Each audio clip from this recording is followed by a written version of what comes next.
기도하고 시작하도록 하겠습니다. 하나님 감사합니다. 귀한 시간, 귀한 여건을 허락해 주셔서 진리의 말씀으로 이 시간을 보낼 수 있도록 허락해 주셔서 감사합니다. 성령께서 온전히 주관하셔서 성경 신학으로 허락해 주신 하나님의 무한한 계시의 은총을 이 시간 함께 지체들과 동역자들과 각자 주신 사명, 은사 감당할 수 있는 귀한 계기가 마련되는 시간 될 수 있도록 각자에게 성령께서 무한한 은총으로 돌봐주시옵소서. 예수님의 이름으로 기도드렸습니다. 아멘.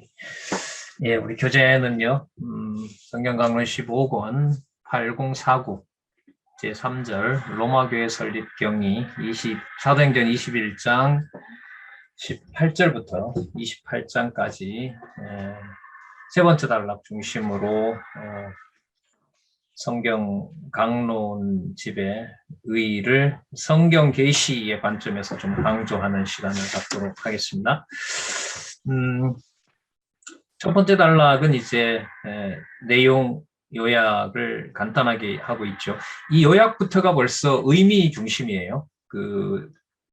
첫 번째 단락의 두 번째 줄 끝에부터 보면 21장 18절부터 24장은 교회 설립의 동기와 배경을 통해 성령께서 부활 승천하신 일을 증거하는 내용입니다. 여기 교회 설립의 동기와 배경도 이게 벌써 의미가 부여된 거죠. 그러니까 21장 18절에서 24장을 읽었을 때 교회 설립의 동기와 배경을 우리가 동의를 하느냐 하지 않느냐부터 이제 고민이 돼야 되는 겁니다. 그러니까 이제 우리는 이 안내를 이제 수십 년간 또 대부분 대학 교육과 비교할 수 없을 정도로 오랜 동안 우리가 공부를 해왔죠. 그리고 25장부터 28장은 교회의 설립의 기회와 실제를 통해 성령께서 부활 승천하신 이가 그리스도이심을 증거하는 내용이다. 교회 설립의 동기와 배경과 기회와 실제 이 네 낱말이 이제 가장 중요하다는 거죠. 이 내용에서는 교회 설립 동기가 뭐냐, 그리고 그 배경이 뭐냐는 것보다가 누가 이 배경을 어떻게 만드시느냐 이게 중요하겠죠. 그런데 그 배경을 이 기록된 말씀이 없으면 하나님이 살아계신 증거로 우리가 절대로 알 수 없다. 이게 이제 성경 권위가 되는 거죠. 그리고 교회 설립의 기회도 마찬가지입니다. 어떤 것이 도대체 기회인지 우리가 많이 이제 우리가 이미 선지식이 있잖아요. 교회 설립의 기회를 하나님이 마련하신다는 게 나와야 되는 거고요.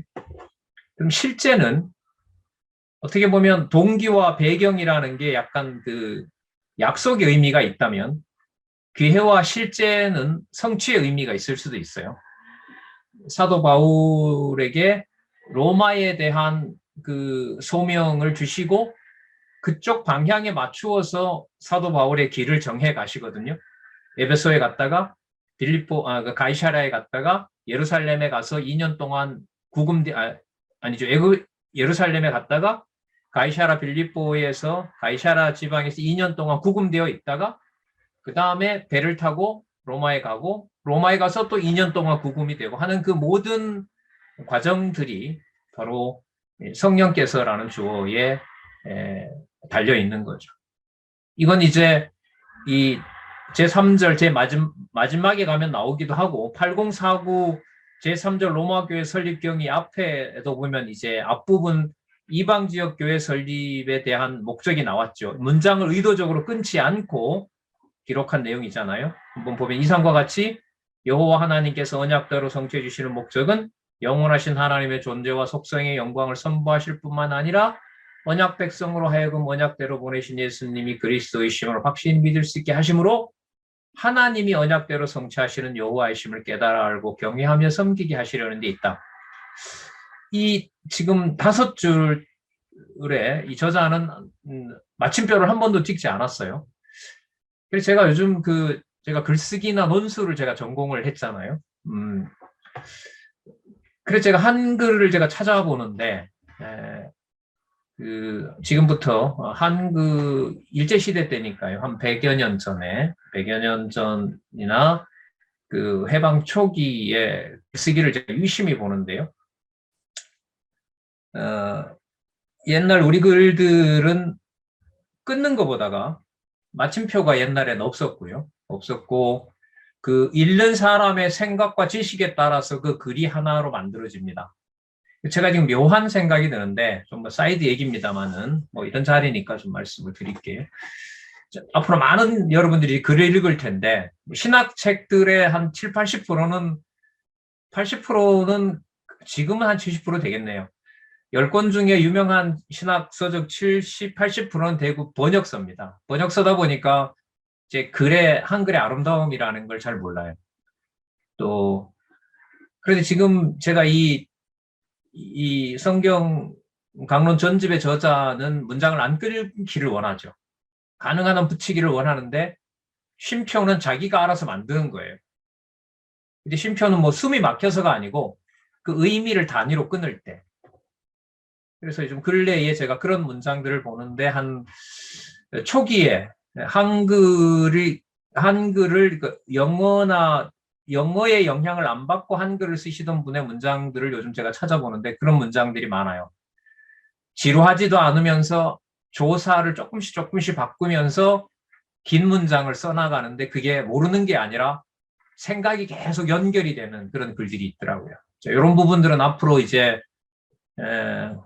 오이코스 대학 이제 글쓰기 강좌를 통해서 논리학과 논술 그리고 논문 이제 학생이 지금 2명 들어온다고 지금 본교에서 지금 심사 중에 있는데 그분들하고 제가 논문 어떻게 작성하는지 그 학점도 줘야 되거든요. 그래서 제가 그거 고민하다가 지금 8049에 나와 있고 성경강론 전집에 나와 있는 이 5줄 성경 계시 기록의 목적 이랬을 때 여호와 계시 그게 뭔 말인지를 5줄로 늘려놓은 바로 지금 이런 문장이 대표적인 겁니다. 그러니까 어떻게 보면 우리 후배들에게 자녀들에게 글쓰기를 모방할 수 있는 것도 성경을 중심으로 해갈 수 있다.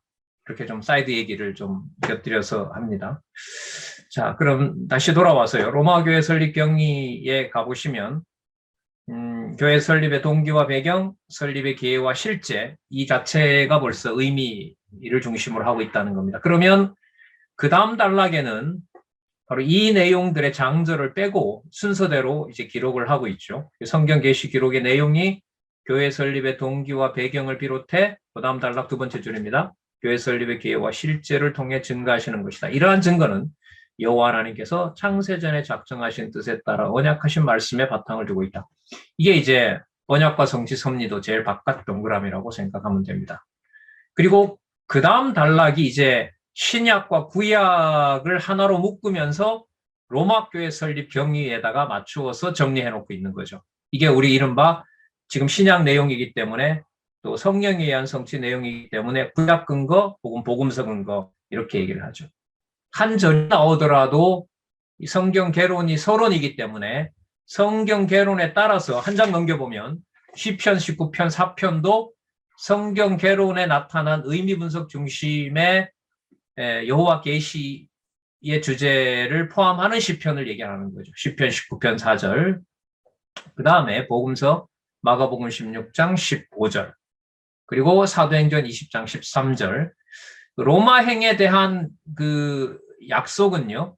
하나님께서 소원을 주시는 구절이 제가 보니까 있어요. 사도행전 19장 21절을 메모해 놓으시면 공부하시는 데 도움이 될 것 같습니다. 사도행전 23장 11절 옆에다가 사도행전 19장 21절을 좀 기록해 놓으시면 21장 앞에도 그 내용이 나오는구나라고 우리가 참조할 수 있습니다. 그러면 이 내용으로 보면 시편 19편 4절, 마가복음 16장 15절, 사도행전 23장 11절의 내용이 로마 교회의 설립 동기 배경 기회 실제의 근거가 되는 겁니다. 그러면 이 말 속에는 이미 단순한 구절이 아니라 뭐가 들어와 있죠?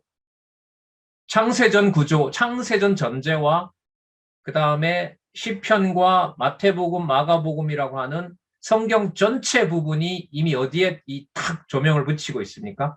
사도행전 21장 18절에서부터 28장까지를 조명을 하고 있는 거죠. 좀 어떤 신앙생활로 와서 우리가 말씀드리면은 오늘 하루 하나님의 교회의 성도로서 그리고 하나님의 백성으로서 진리의 말씀을 듣는 나를 통해서 하나님이 계시하신 그 사건으로 본다면은 성경 전체가 오늘 여러분들과 제 삶을 조명하는 거죠. 오늘 아침부터 지금까지 그때 이 속상한 일이 왜 생겼는가라고 하는 것을 이 말씀을 대해서 생각해 보면 교회 설립하고 연관이 된다는 겁니다. 하나님. 오늘 하루 종일 지쳤으니까 오늘부터는 지금부터는 좀 성경 공부해볼까? 저는 이런 생각이 참 마음에 안 들어요. 그러니까 오늘 하나님께서 이른바 요즘 많이 말하는 이제 일반적으로 교인들이 성도들이 말하는 오늘 주신 하나님의 말씀이 됐을 때 그 말씀을 주시는 것이 성경을 보게 해서도 기억나게 하지만 본 성경을 보지 않고도 기억나게 하시면서 생각나게 하시거든요. 그럼 뭘 생각나게 하느냐? 창세전 근거와 신구약 전체의 권위 있는 말씀이 여러분들과 제 생각을 조명하고 이끌어 간다는 거죠. 그 바탕이 어디에서 마련이 되는 로마교회 설립 경위에서 여호와 신다는 것과 관련이 된다는 겁니다. 19편 4절을 거기 나온 부분 한번 볼까요? 그 소리가 온 땅에 통하고 그 말씀이 세계 끝까지 이른다. 그 다음에 마가복음 16장 15절 배경을 첨가해서 말씀드리면 그들이 예수님 부활을 하더라도 예수께서는 잘 보세요. 시편에 이미 약속되어 있기 때문에 제자들이 부활을 부정한다 해도 이방인들에게 본인이 떠나기 때문에 남은 제자들이 그들의 부활의 불신앙과 상관없이 시편 19편 4절에 약속되어 있기 때문에 어디에도 가야 되는 거예요? 로마에도 가야만 되는 거예요. 그럼 여러분 이런 구조에서는 19편 4절을 소개하는 것이 중요할까요? 안 할까요? 매우 중요하죠. 왜? 19편 4절은 시편 전체가 들어올 수 있는 도로를 닦아주니까. 이게 여러분 성경 강론집의 힘입니다. 그렇기 때문에 반드시 시편 19편 4절이 통으로 들어오려면 시편 전체 주제인 하나님의 신실성 찬양이라는 것이 전체가 전제가 됐을 때 더 유익하다는 거죠.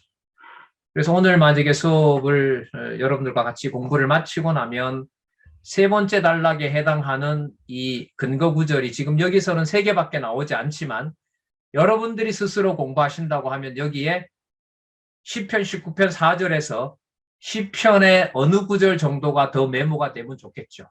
뭐 10개, 20개 해도 말리지는 않는데요. 않는데 공부에 필요한 거라면 한 서너 개 정도 더. 서너 개 정도. 지금 우리가 공부를 21장 18절에서부터 28장까지 하고 있기 때문에 로마 교회 설립, 더 크게 보면 이방 지역 교회 설립을 성령께서 하신다는 내용과 관련된 내용을 시편을 기왕이면 안내해 줬기 때문에 시편에 가셔서 그 내용들을 두서너 개만 첨가해 놓으시기 위해서 성경을 보신다면 가장 좋은 환경으로 간다고 봐요. 그런데 뭐 여건이 우리가 되지 않는 면도 있고 하나님 다 주시겠죠. 주신 만큼 하시는데 이제까지는 그런 공부 방법론을 우리가 너무 중요한데 몰랐던 면이 많죠. 그걸 여러분들에게 가끔 얘기를 하는 겁니다. 자, 그러면 마가복음 16장 15절에 만민에게 온 천하에 다니며 만민은 만인 구원론이 아닙니다. 이스라엘과 이방을 초월한다는 의미에서 만민에게 전파를 하라고 약속하셨기 때문에 사도 바울로 로마에 가서도 증거하도록 사도행전 23장 7절에서 얘기를 하고 있습니다. 지금 사실 사도행전 23장 11절은 아직 안 들어왔죠. 21장 다음에 나오는 거지만은 시간을 초월한 뭐가 돼요? 근거가 됩니다. 무슨 말씀인지 아시겠어요? 우리가 이제 그 공부를 마치면은요. 오늘 28장까지 할 거예요. 28장까지 끝나면은 이제 다음 그 시간부터는요. 그 월요일이 되겠죠. 월요일 다음 시간부터는 이제 우리가 첫 둘째, 넷째니까요. 3월 14일 날부터는 마태복음부터 할 거거든요. 마태복음 1장에서부터 이제 쭉 나갈 겁니다. 마태복음은 이번 주 목요일 날 또 마칠 거거든요. 그래서 목요일은 창세기부터 갈 거고요. 월요일은 마태복음부터 요한계시록까지 갈 겁니다. 그리고 화요 강좌는 마태복음이기 때문에 창세기부터 오는 것과 연관해서 공부가 될 거고요. 주일날 사도행전하고 그 다음에 지금 원로께서 강의하시는 선지서 부분은 마태복음하고도 관계가 되고 마태복음하고 일단 관계가 되고 마태복음 끝나면 마가복음하고도 관계가 되고 저는 제가 전달하려는 목적이 지금 세 번째 단락에 있기 때문에 거기에 맞춰서 여러분들이 공부하시면 되고 저자인 원로의 그 강의는 그 강의 목적에 맞게끔 큰 틀 잡는 데서는 뭐 막강한 파워를 가지고 계시잖아요. 그런 데서 여러분들이 큰 그림을 그려나가시면 아마 도움이 될 것 같습니다. 성경신학 총서와 관련해서는 이게 제가 알고 있는 제가 알고 있는 전부입니다라는 심정으로 이 줌 강의에서 여러분들에게 전달을 하고 있는 겁니다. 그래서 어느 시점이 되면은 여러분들의 자발적 참여나 혹은 들어온 대학원에 입학한 그 입학생들을 초빙해서 그분들에게 같이 이런 시간에 공부할 계획도 잡고 있는데 이제 그런 것들은 조금 이제 시간이 좀 지나면은 여러분들 같이 동참해 주시면 참 좋겠다는 생각이 듭니다. 자, 그래서 시편 19편 4절 이므로 마가복음 16장 15절이고 마가복음 16장 15절이므로 사도행전 23장 11절이다. 자, 여기서요. 마가복음 16장 15절이 예수 그리스도의 신분인데 16장이면은 낮은 신분이 아니죠. 높은 신분이란 말이죠. 높은 신분은 어디서부터 시작이 됐냐 하면 그리스도께서 이제 잡히시고 고난 당하시는 것을 포함합니다. 그 내용이 어디냐면 높은 신분이거든요. 그게 부활에서 완성이 되잖아요. 그러면 16장 부분을 생각해 볼 때 마가복음의 결론 부분인데 마가복음의 결론은 그리스도의 죽음을 어디에다 놓는다? 높은 신분에다 놓는다라는 것을 고려할 필요가 있을까요? 없을까요? 굳이 그까지는 생각 안 하고 그냥 예수님 부활하시기 전에 약속한 거니까 그 정도만 해도 되지 않겠습니까? 그런데 이렇게 생각이 들면 더 궁금해져요. 왜냐하면 로마 교회 설립 경우에 본문으로 들어가 버리면 사도 바울을 로마로 보내는 것을 순탄하게 합니까? 아니면 어렵게 합니까? 어렵게 하죠.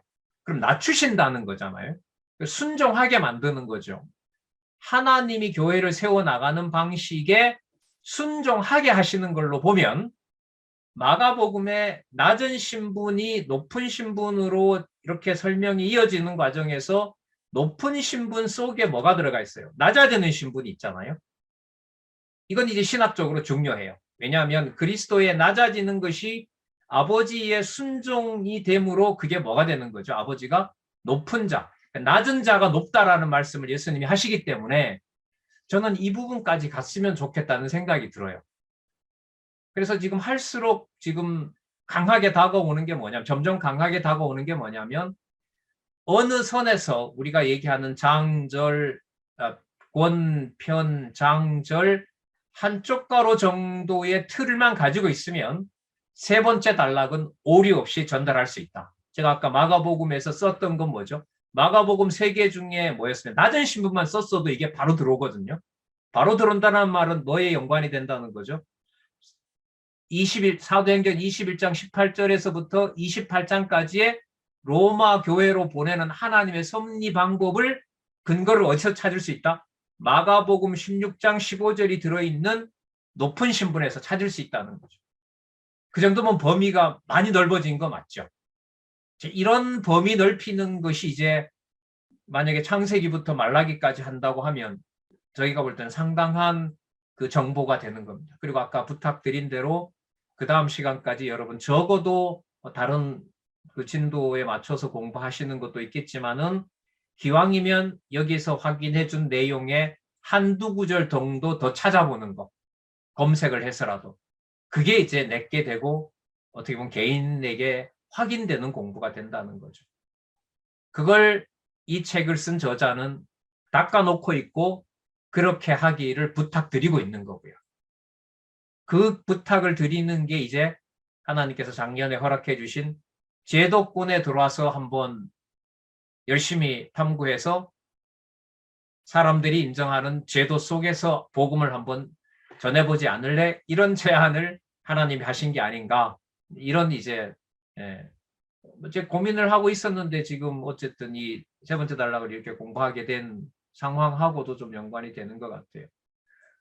자, 그러면 교회 설립의 동기와 배경으로 가서 한번 살펴볼게요. 여기에는 보면 그 열왕기상 19장 1절에서부터 8절, 예레미야 37장 11절에서부터 15절 두 개 들어가 있죠. 이렇게 두 개를 적어 놓는 것을 병행구절이라 그럽니다. 왜 두 개를 적어 놓을까요? 하나가 부족해서 아니면 더 확증하려고. 자, 그 다음에 마가복음 5장 11절, 누가복음 21장 12절 이 내용은 뭐냐면요. 예수님이 자신을 인하여 제자들을 욕하고 핍박하고 거짓으로 거스려 악한 말을 듣는다는 것을 예수님이 약속해 준 거죠. 자, 마태복음 5장 11절은 좀 충격적입니다. 좀 이따 본문을 볼 거예요. 자, 그 다음에 누가복음 21장 12절은 이 예수님께서 대속사역과 관련된 부분이잖아요. 대속사역과 관련된다면은 로마의, 자, 몇 차례 강조를 드렸잖아요. 어느 정도의 대속사역의 위험이 있느냐. 누구도 보낸다는 거예요. 천국으로. 강도라고 하더라도 대속사역의 위대함 때문에 그가 어디에 있는 자손이다? 패러다이스, 낙원에 있는 자손이다라는 걸 보여주는 걸 포함하는 내용이 21장인 겁니다. 자, 이럴 때 여러분 마가복음 5장의 선지직과 누가복음 21장 12절의 대속사역이라는 이 주제를 아는 것이 도움이 될까요? 안 될까요? 여러분 이걸 제가 주입을 못해요. 왜냐하면 이 저자의 모든 의도를 제가 일일이 저도 물어보지 않았기 때문에 밝혀준 건 있어요. 성경 강론집은 본론입니다. 서론은 의미분석 성경 개론입니다. 그러면 여기에서 성경 구절을 마태복음 5장 11절, 누가복음 22장 11절을 얘기할 때는 서론에 있는 성경 개론이 들어옵니다라고 받아들일 수밖에 없잖아요. 그럼 그걸 연결 지어서 설명을 해야 된다는 과제가 생기는 거 아니겠습니까? 자, 그 다음에 요한복음 15장 20절. 요한복음 15장은 본성에 의한 성취 가운데 아버지께로 오신 겁니까? 가시는 겁니까? 가시는 거란 말이죠.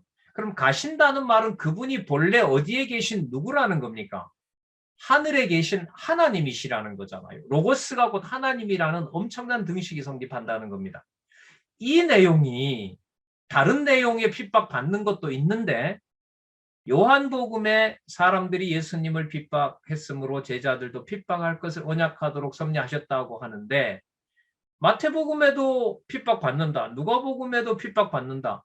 요한복음에도 핍박받는다. 복음서에 핍박받는다는 얘기가 마태, 마가, 누가, 요한에 나온다. 이건 다른 데도 많아요. 그러나 선지직에 의해서 혹은 대속사역에 의해서 본성이 신성이 있음을 강조하는 계시의 목적으로 로마 교회를 가기 위해서 사도 바울과 그 일행들이 따라가는 분들도 있거든요. 바울이 혼자 배 타지 않죠. 동력자들 몇십 탑니다. 그 사람 이름이 거론되거든요. 그래서 바울이 가자고 끌고 가지 않았을 거예요. 여기서 자원이라는 이 마음이 발동하는데 추천도 하고 바울이 배를 탈 때 고난을 당한 줄 알지만 예루살렘에도 같이 가는 이름들이 나와요. 사도행전에 한번 잘 보시면 동력자 개념을 완전히 바꿔놓고 있는데요. 그러니까 우리는 누구에게 명령해서 따라오는 것이 아니라 어느 한 사람이 자원해 줄 때 그걸 그리스도가 옆에 있다는 경우로 봐야 될 정도로 너무너무 귀중한 사건으로 보여요. 사실 많은 그 자원자들의 실질적인 어떤 혜택을 어떻게 보면 연구원이 받고 살아가잖아요. 그 실질적인 삶을 도와주는 것과 어떤 험지에 갔을 때 가자고 하지 않죠. 알려드리는 걸로 끝나잖아요. 그런데 거기에 같이 동참을 해주는 사람의 그 경우를 이 로마로 가는 길과 로마에 가서 편지 쓴 디모데 후서 같은 데 보면 갇혀 있는 사람 누구를 다 호명하죠. 다 적어 놓습니다. 그게 동력자예요. 그게 교회 동력자 협회라고 생각을 합니다. 이런 관념으로 보면 나이 좀 먹은 이유로 후배들에게 후배니까 실무를 맡아서 해 이런 어떤 것과는 무관해지는 겁니다. 조심스러워지는 부분이 있습니다. 그래서 강론 시간에도 말씀드렸는데 사도행전의 강론을 지금 시간을 제가 꽤 많이 보내는데 하나라도 좀 소홀히 하고 싶지 않아서 그래요. 너무 소중해서. 말씀운동 40년 역사가 성령께서 하나님께서라는 걸로 모든 사건이 드러나고 그게 연결이 되기 때문에 제가 개인적으로 카톡도 많이 받고 몇 번 받고요. 연락도 받았는데 교회를 이렇게 내가 너무 몰랐다라는 걸 지방에서도 이렇게 보내줍니다. 저도 물론이고요. 그래서 그 사도행전에 그러면 그 사도행전의 그런 근거가 우리가 서로 소중하다는 게 목적이면 안 되잖아요. 그럼 우리가 소중하지 않다는 근거를 우리는 어디서 확보하죠? 지금 여기 있는 것처럼 열왕기상, 예레미야, 마태복음, 누가복음, 요한복음에 가면 그 모든 것들이 우리의 소중함이 아니라 누가 살아계신 증거로서 소중한 거죠. 여호와 하나님이 살아계신 증거이기 때문에 지체에 대해서 겁나는 거고 부담되는 거고 함부로 말할 수 없는 거라는 것을 로마 교회 경위에서도 살펴볼 수가 있는 거죠. 자, 그러면 우리 열왕기상 19장 1절에서부터 8절을 한번 볼게요.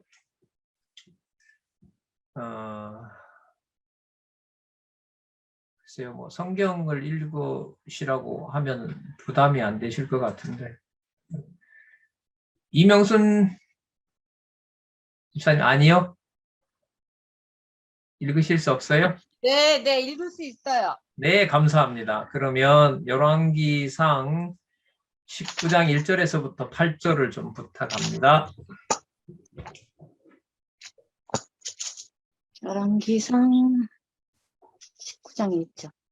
아합이 네, 맞아요. 조금 가까이 부탁해요, 목사님. 목소리. 아합이 엘리야의 무릇 행한 일과 그가 어떻게 모든 선지자를 칼로 죽인 것을 이세벨에게 고하니 이세벨이 사자를 엘리야에게 보내어 이르되 내가 내일 이 맘때에는 정녕 내 생명으로 저 사람들 중 한 사람의 생명 같게 하리라. 아니하면 신들이 내게 벌 위에 벌을 내림이 마땅하니라 한지라. 저가 이 형편을 보고 일어나 그 생명을 위하여 도망하여 유다에 속한 브엘세바에 이르러 자기의 사환을 그곳에 머물게 하고 스스로 광야로 들어가 하루 길쯤 행하고 한 노덴나무 아래 앉아서 죽기를 구하여 가로되 여호와여 넉넉하오니 지금 내 생명을 취하옵소서. 나는 내 열조보다 낫지 못하니이다 하고 노뎀나무 아래 누워 자더니 천사가 어루만지며 이르되 일어나서 먹으라 하는지라. 본즉 머리맡에 숯불에 구운 떡과 한 병 물이 있더라. 이에 먹고 마시고 다시 누웠더니 여호와의 사자가 또 다시 와서 어루만지며 이르되 일어나서 먹으라. 내가 길을 이기지 못할까 하노라 한지라. 이에 일어나 먹고 마시고 그 식물의 힘을 의지하여 40주 40야를 행하여 하나님의 산 호렙에 이르니라. 네, 감사합니다. 여러분, 떡 요만큼 주고 40일 40야를 걸어가라 하면 이 자비로운 하나님이에요? 무자비한 하나님? 그리고 이 엘리야는 죽고 싶은 게 죽는 게 좋다고 얘기를 합니까? 살려달라고 합니까? 죽는 게 좋다고 하잖아요. 여러분, 이게 로마 교회 설립 경위에서 바울 사도를 예루살렘에서 붙잡혀서 이제 로마군에 잡히죠. 잡히고 그게 보호가 되고 이렇게 되잖아요. 그리고 2년 동안 가이사라에 구금되면서 거기에서 복음 전하는 일이 또 벌어지는데 지금 읽었던 열왕기상 19장 1절에서부터 8절 내용의 이 내용은 교회 설립이라는 일반적인 주제로 볼 때는 그 방법론을 교회 설립의 방법을 우리가 예상하거나 추측할 수 있는 경우가 전혀 아닌 거 맞습니까? 살려놔야 교회가 설립되잖아요. 그래서 지금 이 내용을 연결시키면 뭐 하는 것이 설립하는 거죠? 거의 죽여버리는 게, 죽도록 몰아버리는 게. 그 왜 사원 보고 있으라는 말은요, 너 여기 있어, 나 저기 가서 죽을래, 이러고 아니에요. 죽을 자리를 찾아가는 거잖아요. 죽으려고 누웠더니 먹고 이제 또 죽으려고 하니까 또 일어나라 그러고, 일어나서 좀 힘을 주는가 싶었는데 호렙산으로 오라는 거잖아요. 호렙산이 아시는 것처럼 하나님의 법을 받은 곳 아니에요. 그러니까 모세에게 법을 준 곳인데 그곳으로 오라는 거예요. 거기서 날 만나라는 거죠. 뭐 광야에는 하나님 계시지 않나요? 그러니까 이 경우에 여러분 열왕기상을 교회 설립의 동기와 배경으로 넣는다는 말은 누가 뭐 세울 생각을 하지도 말라는 말이에요. 인간이 교회 세울 엄두도 내지 말라는 말이에요. 그러면 엄두도 내지 않으면 안 되는 교회 설립이 안 되나요? 아니면은 하나님의 방법대로 잘 되나요? 잘 된다라는 게 이제 후자가 되는 거죠. 이거는 뭐 어떻게 따라 할 수가 없어요. 자, 예레미야 한번 또 볼까요? 예레미야 37장 11절에서부터 15절을 한번 보면은요. 우리 박 선생님 한번 부탁할까요? 예레미야 37장 11절에서부터 15절까지 부탁합니다.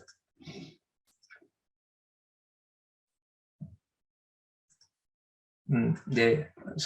예, 맞죠. 좀 해주실 거예요. 잠깐만요. 한번 해보세요. 해제해보세요, 선생님.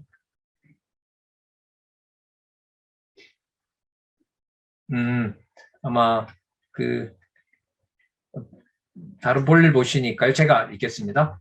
갈대아인의 군대가 바로의 군대를 두려워하여 예루살렘에서 떠나며 예레미야가 베냐민 땅에서 백성 중 분깃을 받으려고 예루살렘을 떠나 그리로 가려 하여 베냐민 문에 이른즉 하나냐의 손자 셀레미야의 아들인 이리야라 이름하는 문지기의 두목이 선지자 예레미야를 붙잡아 가로되 내가 갈대아인에게 항복하려 하는도다. 예레미야가 가로되 망령되다. 나는 갈대아인에게 항복하려 하지 아니하노라. 이리야가 듣지 아니하고 예레미야를 잡아 방백들에게로 끌어가매 방백들이 노하여 예레미야를 때려서 서기관 요다나의 집에 가두니 이는 그들이 이 집으로 옥을 삼았음이었더라. 자, 지금 예레미야 37장 1절에서부터 15절에 보면은 여러분 예레미야는 베냐민 땅으로 가려고 하죠. 베냐민 땅에 이제 왜 가냐 하면 이럴 때 여러분 이 성경 구조가 들어와요. 예레미야 37장은 뽑으심입니까? 심으심입니까? 심으심이죠. 그러면 연결이 더 원활해집니다. 베냐민 지파 땅에 가서 땅을 사라고 하나님이 얘기하신 이유가 뭐냐면 땅을 사놓는다는 말은 바벨론에게 그냥 망해서 끝난다는 게 아니라 어디에서 돌아온다. 바벨론에서 돌아온다라는 것을 확인해 주는 게 바로 그 땅에 가서 땅을 사놓으라는 거 아니에요? 그럼 그렇게 명하셨으면 70년 후에 약속대로 이루신다는 걸 확정하셨으면 땅도 주실 뿐만 아니라 그걸 확증해 주시기 위해서 사람들에게 이걸 깨닫도록 열어놓으시면 좋은데 약속은 확정하시면서 예레미야는 어떻게 해요? 오해받게 해서 여기서 뭐 매를 맞게 하시잖아요. 그러니까 로마에 가도록 환상도 주고 확증도 주시고 음성도 들려주셨는데 가라고 하는데 가는 과정은 보내는 것처럼 보여요? 계속 막는 것처럼 보여요? 막는 것처럼 보이는 거죠. 예, 막는 거로 보이는 거잖아요. 그럼 이게 열왕기에 엘리야가 들어오고 그런데 예레미야 37장 심으신과 관련된 부분으로 우리가 살펴봤을 때는 이 내용이 사람이 손대지 마라. 내 교회니까 내가 세운다. 그렇기 때문에 내 방법을 쓸 것이다. 자, 여러분 제가 그러므로 붙여볼게요. 그러므로 마태복음 5장 11절에 핍박받는 것이 복이 있다는 게 연결이 됩니다. 이해되십니까? 네. 예. 이게 구조 없이 이런 설명이 가능할까요? 전 가능하지 않다고 봐요. 가능하지 않다고. 그래서 서론이라는 걸 꼭 유지해야 돼요. 그래서 저자가 굉장히 강조하죠. 그 단계대로 꼭 좀 공부해 주세요. 이 말을 한다고. 그런데 단계별로 안내해 주는 게 현재 우리들에게는 큰일입니다. 수십 명의 목회자들이 있었는데 그 과정을 따라가지 않았어요. 지금 어떻게 보면 마지막 교육, 그 성경 신학을 배워나가는 방법에서 여호와 계시로 가는 어떻게 보면 여러분들과 제가 함께하는 이 시대에는 마지막 케이스인 것 같아요. 저도 뭐 사실 이렇게 해놓으면 누구에게 보시고 같이 좀 공부하시자고 이렇게 권할 판이거든요. 왜냐하면 지금 한 달 정도 지내오면서 확인하고 확인해도 이게 맞다는 게 더 들기 때문에 자꾸 사이드로 새는데 다시 와서 보면 열왕기상 19장 예레미야 37장 이 본문이므로 하나님이 하나님 언약을 교회를 성취하시는 것을 손대지 못하게 하면서 하나님이 전적으로 로마 교회도 세울 것이므로 마태복음 5장 11절에 예수 그리스도를 인하여 핍박받는 것이 뭐가 된다는 말이 맞다? 복이 된다는 말이 맞는 거죠. 너희에게 복이 있나니. 그러면 누가복음 21장 12절에서는 이 모든 일 전에 내 이름을 인하여 나오죠. 너희에게 손을 대며 핍박하고 회당과 옥에 넘겨주며 임금들과 관장들 앞에 끌려가려니와. 여러분 여기 임금들이라고 나오는데 21장 18절로 가서 보면 사도 바울이 임금 둘에게 서죠. 하나는 로마 총독 앞에 서고 헤롯 왕에게 서죠. 우리 같이 공부하시는 분들 음소거 안 돼 있는 분 해주셨으면 좋겠어요. 그게 잡음이 자꾸 들어와가지고. 자, 그러면 임금들 앞에 선다는 말은 헤롯 왕 앞에 서는 거고 로마 총독 벨리도에게 서잖아요. 베스도에게 선단 말이죠. 총독 둘을 만나죠.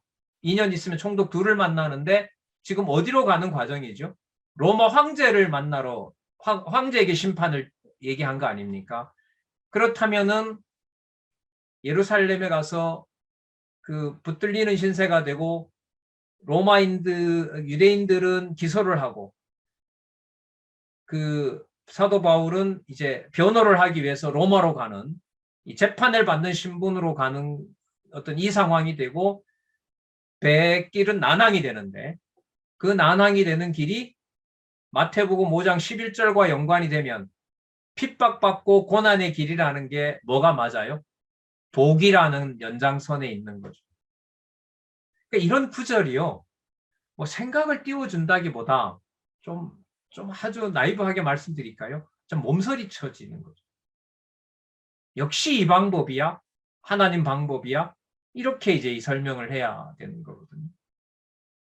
자, 그리고 요한복음 15장 20절은요.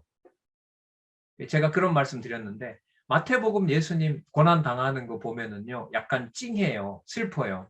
막 눈물도 흘릴 수가 있어요. 근데 마가복음쯤 가면 그 구절을 읽는다고 해서 막 안 들어와요. 막 이게 슬프거나 이러질 않습니다.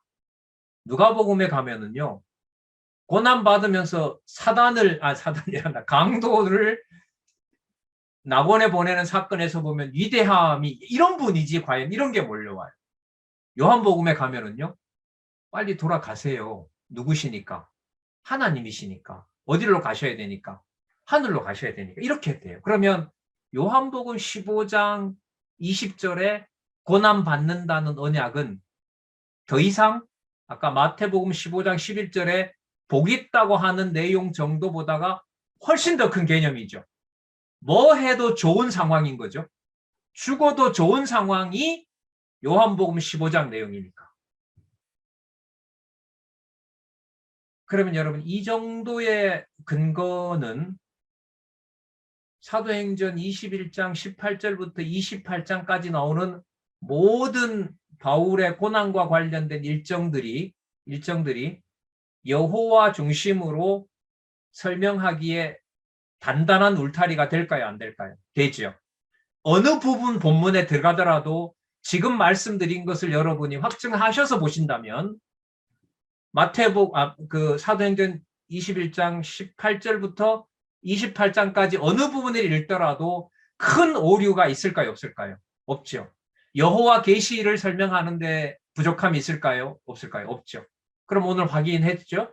자, 좀 순서대로 말하면 첫 번째 단락의 본문 내용의 창세전 근거 확인을 실체적 언약과 연관된 구약과 신약의 상호 근거, 신약과 구약의 상호 근거에 소개해준 그 시편이나 마가복음이나 열왕기나 예레미야나 누가복음이나 요한복음의 구조가 어느 부분에 있는지 감을 잡고 그 내용을 소개한 구절로 봤을 때 그 내용이 사도행전 로마교회 설립 경위에 관련해서 사역하시는 것과 연관이 됐을 때 성경을 읽어 나가는데 큰 오류는 발생하지 않는다. 저는 이렇게 생각합니다. 그래서 선생님들이 저는 이 감을 가지고 1시간이 될지 30분이 될지 시간 조절이 가능해요. 그러니까 시간을 준다고 다 바르게 전해지는 건 아니거든요. 그러니까 언약과 성취 섭리도처럼 이게 지금 성경 강론의 순서가 무슨 순서로 돼 있죠? 언약과 성취 섭리도가 좁혀 들어오는 거잖아요. 두 번째 단락 창세전, 제일 바깥 그림. 세 번째 단락 지금 집중하고 있는 것이 실체적 언약 성취. 9절 소개한 것은 그 작은 동그라미. 9절과 9절의 연결로 보면 예수에 의한 성취 내에 있는 거. 구약으로 가서 보면 선지서와 시편의 관계. 이렇게 점점 좁혀 들어오는 관계로 본다면은 이 세 번째 단락의 내용을 통해서 본문 내용을 전달할 때 어떤 사건이라도 그러니까 세 가지 바울 얘기를 해준다 하더라도 하나만 얘기해도 이 구조 속에서 얘기를 하면 여호와 계시를 전달하는 데서는 목적을 다 달성하지 않았나 저는 이제 그렇게 생각을 하는 겁니다. 지금 여기 보면 하나, 둘, 셋, 넷, 5개죠. 5개 정도 근거가 들어가면은 이거는 굉장히 기쁜 내용이에요. 왜 이게 구약에까지 내용이 들어와 버리면 이거는 성경 전체가 안 들어오면 안 들을 수가 없어요. 그래서 우리 계속 지금 확인해 보는 게 어느 정도 선에서만 알아도 돼요. 여러분 가지고 계신지 모르겠는데 성경 개론 한 페이지로 한쪽 가로까지 나온 게 있어요. 한 장에 나와 있는 거. 혹시 보셨는지 모르겠는데 그 정도 내용만 숙지하면 세 번째 단락 내용을 통해서 본문에 접근해서 여호와 계시를 설명하는 데는 큰 오류는 없다. 그래서 너무너무 중요하다. 자, 그 다음에요. 8051에 가시면 이 중요한 구절들이요. 지금 거의 다 나왔어요. 이 내용들이 이제 반복되는데 여러분 자, 양쪽 가로 1에 유대인과 천부장의 박해에서 열왕기상 동일한 거고요. 예레미야 동일하죠. 마태복음 동일합니다. 누가복음 21장도 동일합니다. 요한복음 15장 20절이 동일합니다. 그 다음에 또 볼게요. 유대인이 바울을 핍박하는 내용에서도 가서 보시면 8052 열왕기상 같습니다. 예레미야 같습니다. 마태복음 5장도 같고요. 누가복음 21장 12절도 같습니다. 요한복음 15장도 같습니다. 자, 그러면요. 1, 한쪽 가로 1, 양쪽 가로 1. 이 세 가지 내용의 구약 근거가 어떻다는, 신구약 근거가 어떻다는, 같다는 얘기죠. 자, 첫 번째, 같다는 것은 안 봐도 된다는 겁니까? 아니면 두 번째, 같다는 것은 이게 확정입니다라고 강조하는 걸까요? 두 번째입니다. 그럼 확정을 해줬다는 말은 여러분들과 저에게 어떤 고속도로를 닦아 놓느냐? 사이드로 가서 고속도로가 선명하기 때문에 갓길로 가서 여러분들 보고 싶은 거 보셔도 됩니다. 하지만 너무 멀리 가지 마세요. 빨리 들어오셔야 우리가 목적지로 갑니다. 만약 관광에 비유한다면요. 그러면 교회 설립의 동기와 배경 24장까지 그리고 22장까지 21장 18절에서 40절까지 그 내용들 근거는 동일하지만 한쪽 가로 양쪽 가로의 근거 구절은 동일하나 내용은 같습니까? 다릅니까? 다르죠. 본문 내용이 다르지 않습니까? 그럼 그 본문 내용이 다르다라는 말은 다른 내용이 전개될 때에도 앞에 소개했던 그런 근거 구절과 같은 구절을 여러분들이 찾으시면 됩니다. 이게 이제 도로를 닦아놨다는 걸로 비유를 할 수 있습니다. 그러니까 여기서 이렇게 한번 여쭤봐도 되겠죠. 아까 제가 사도행전 23장 11절은 사도행전 19장 21절도 연관되니까 메모하고 갑시다라고 했을 때 그걸 여러분들이 들어가서 한두 개 더 찾아 놓으신다면 뭐 검색해서 찾아도 되겠지만 그건 별 의미가 없잖아요. 본문을 실제로 읽어보면서 그 내용을 거기에 첨가해 놓으면 이 세 번째 단락의 내용들이 이제 풍부하게 연구가 된다고 좀 봅니다. 그러면 그 내용을 찾는 내용들이 늘어난다는 말은 세 번째 단락의 부피가 늘어나면서 뭐와 연결될까요? 실체적 언약이 풍성해지고 실체적 언약이 풍성해질 때 어떤 근거, 창세전 근거의 비밀이 뭔지를 알게 되는 거죠. 그래서 몇 장 몇 절을 읽더라도 어디와 관계되어 있다? 창세전 하나님의 영원하신 언약의 바탕을 둔다는 것하고 연결이 되고 뭐 성경에 나오는 말씀이잖아요. 관절과 골수에 책에 그대로가 녹아 들어간다고 봐요. 이런 일들이 세계 기독교 역사에 없었다는 거죠. 없었다는. 그래서 이거 성경에 기록된 방식의 방법을 터득하면서 그렇게 유명했던 어떤 사상의 문화, 기독교 서구 중심의 역사가 이렇게 종결되는 건가? 이렇게 마무리되는 거야? 마치 그 성전 공사가 마무리되듯이요. 뭐 성령 오시면 바로 예수님 오시잖아요. 다른 누가 오는 건 아니란 말이죠. 그럼 성령이 오신 목적이 뭘 완성하는 거니까? 계시 기록을 완성하는 거고 완성된 계시 기록으로 지상에 하늘에 있는 나라를 통일시키면서 지상의 천국을 확정하시는 거잖아요. 그게 교회의 실체 아닙니까? 가정교회에서부터. 가정교회의 중요성이 이제 지금 점점 들어오고 있고요. 많은 분들이 같이 작용을 하고 있고. 자, 그래서 한쪽 가로 1, 양쪽 가로 1에 반복되는 것은 보세요. 길 닦은 거 안전하지요? 보세요. 안전하잖아요. 안전하지 않습니까? 그러니까 이 길을 따라가시면서 연구의 폭을 더 넓혀서 창세기부터 계시록까지가 하나님 계시의 말씀이 맞다는 것을 함께 전했으면 좋겠습니다. 이렇게 안내를 해주고 있다고 생각을 합니다. 자, 하나만 더 볼까요? 8058 변호하는 바울을 결박하는 부분에 한번 가서 볼게요. 22장 내용이죠. 여기 가서 보시면은 여기서도 열왕기상, 그다음에 예레미야, 마태복음, 누가복음, 요한복음. 그래서 그러므로라는 연결을 제가 아까 말씀을 드렸고요. 자, 변호하는 바울을 결박하는 이 부분은 이제 내용으로 가서 조금 참조를 하면은 여기에 22장 내용에 보면 이제 어떤 내용들이 있냐면 다메섹으로 가다가 받는 그 내용들을 이제 유대인과 그 유대인 앞에서 소명을 하는 내용이 나옵니다. 그리고 천부장이 이제 바울을 로마 시민으로 알고 이제 선대하는 내용들이 나타나는데 바울의 그 바울의 변호라고 하는 것이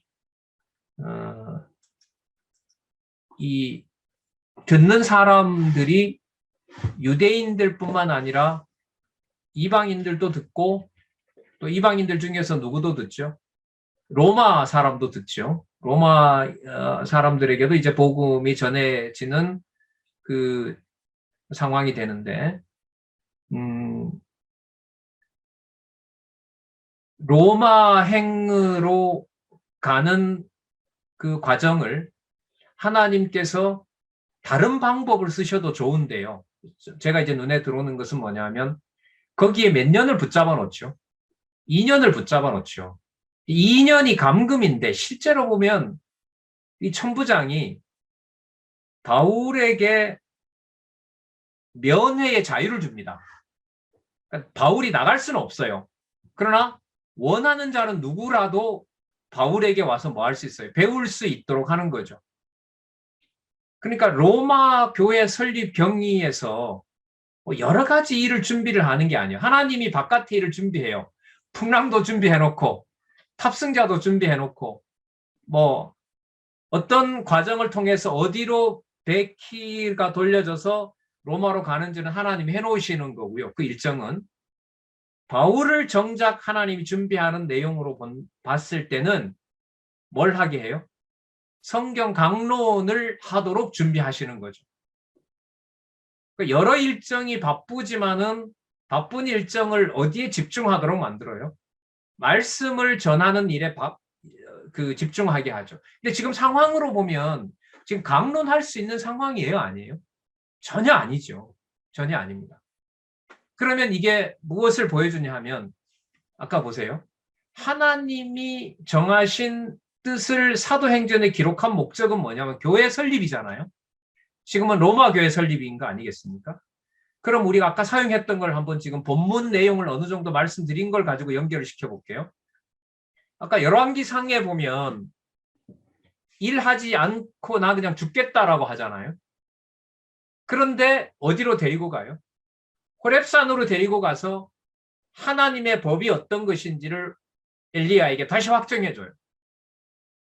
그리고 예레미야 같은 경우에 맞는 것이 현실이잖아요. 맞고 아까 때렸다 그랬죠. 맞고 옥에 갇히는 것이 현실이었는데 그 시드기야 왕을 만나서 그 본문에 시드기야 왕을 만나서 이 예루살렘이 망하는 것은 맞지만은 반드시 뭐 된다? 회복된다.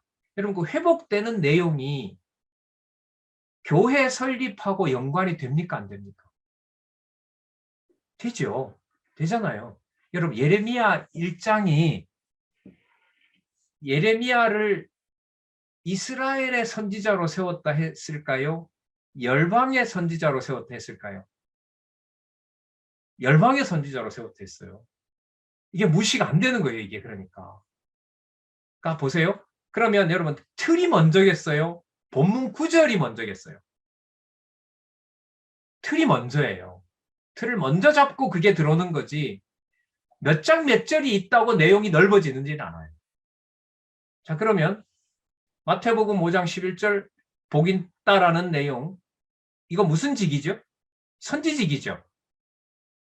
그러면 어떤 상황이 되더라도 하나님의 복음을 전한다라는 사실은 사도행전으로 오면 뭐가 서는 것하고 직결됩니까? 교회가 서는 것하고 직결이 되거든요. 그러면은 로마 교회를 세우는 과정을 확정해주는 내용이 가이사랴에 구금되어 있을 때 로마 교회를 반드시 내 방식대로 세운다는 것을 헤로당 앞에서 베네스도 앞에서 베니게 앞에서 유대인들 앞에서 이방인들 앞에서 다른 동력자들 앞에서 로마 교회 로마 교회 설립을 위한 모든 준비를 하나님 방법대로 다 해주고 있는 내용이 바로 결박시켜 놓는 방법이었습니다. 그러니까 아까 어떤 의미하고 같아요? 엘리야 잡아놓는 거, 잡고 끌고 다니는 거, 예레미야를 구금시키는 거, 예수님을 죽은 상태에서 사역을 하게 하시는 것, 그리고 아버지께로 가는 절차가 죽음으로써 로고스의 본체인 하나님이 되신다는 것. 그 과정하고도 한두 마디 연결어를 찾으면 설명을 해갈 수가 있다고 봅니다. 자, 그러니까 이거죠. 동일한 근거, 양쪽 가로 2번도 이제 그 동일한 근거가 들어왔는데 그 동일한 근거의 그 의미가 본문에 나타난 사건은 달라질 때 그때 그 내용을 이 소개한 구절이 다 포함하고 있느냐. 이 내용은 연관이 안 되는 것 같아. 이거 나오면 이제 큰일인 거죠. 큰일이라기보다가 확인을 해야죠. 이런 구절이 앞으로 나올 거예요. 앞으로 나옵니다. 선생님들이 과거에 질문을 해준 것도 어딘가에 메모가 있는데, 이건 구약의 근거 구절이 지금 이거하고는 어떻게 관계가 돼? 이런 게 나오거든요. 그때 가서 보면 여호와 계시 중심으로 봐야 이해된다는 것을 확인할 수가 있습니다. 그건 좀 그때 가서 보도록 하고요. 23장에서부터 24장까지 8065 천부장과 공회원의 역할에서는 자 근거 구절이 조금 달라지나요? 자 그건 또 가서 한번 또 확인하도록 그렇게 하겠습니다. 자 55분인데요. 9시 10분에 뵙도록 하겠습니다. 잠시 물 한 잔 마시고 우리 9시 10분에 시작하도록 하겠습니다.